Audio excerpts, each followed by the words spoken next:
Już listopad, a tu piękna jesień, ale jakaś inna, bo w piękniejszej postaci. A tu nie wiadomo skąd pojawił się wspaniały malarz z bogatą paletą barw, profesjonalista od złota i czerwieni, ale pamiętający jednak nadal o zieleni. Malując drzewa w ich liściastej szacie, prezentuje swoją wystawę. Jest to jednak krótkotrwała wystawa. Trwała jak lodowa rzeźba przed wschodem słońca.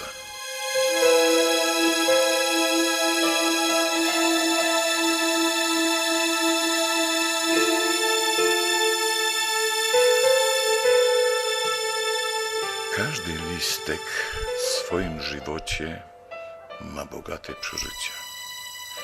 Na wiosnę soczysty, nasączony zielenią, musi konkurować z pięknymi kwiatami, ale musi być odporny na wszelkie robactwo, pleśnie i wszelkie choroby.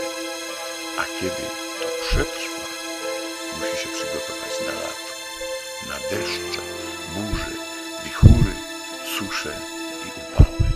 A gdy to przetrwa, szczyci się swoimi osiągnięciami, przybiera piękne barwy i szczyci się swoją wartością, bo przetrwał i dotrwał tyle czasu w pięknej formie.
Nagle pojawia się wiatr, który chce to wszystko posiąć, ale jak zawsze brakuje mu delikatności, potrząsa drzewem, jak byłby zazdrosny o dzieło malarza jesieni. Trzęsie, nagina. Kto słabszy, musi się pożegnać ze swym żywicielem. Listek reaguje jednak na to dostojnie. Z gracją opada i siada. To na innym drzewie, jakby chciał przyozdobić świąteczną choinkę, lub na innym podłożu, na trawniku, chodniku czy jezdni, nie zapominając tworzyć swoiste dywany lub inne ciekawe kompozycje. Wiatr nie da jednak za wygraną, ale nie wiadomo, czy chce konkurować z dostojnością listka, czy chce się z nim zabawić, zatańczyć. I tańczą. Nie ma dla nich granic i przestrzeni. Starzec traci rumieńce, spowijając się w różne odcienie szarości. powoli kończy swój żywot. Ale pozostawił piękne wspomnienia.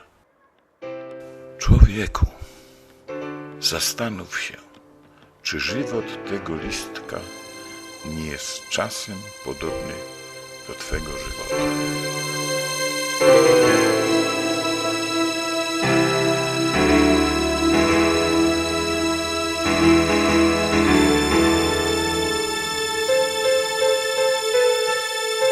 Podobno na mym grzbiecie tańcowały dwa listki Michały, a ja tego nie zauważyłem.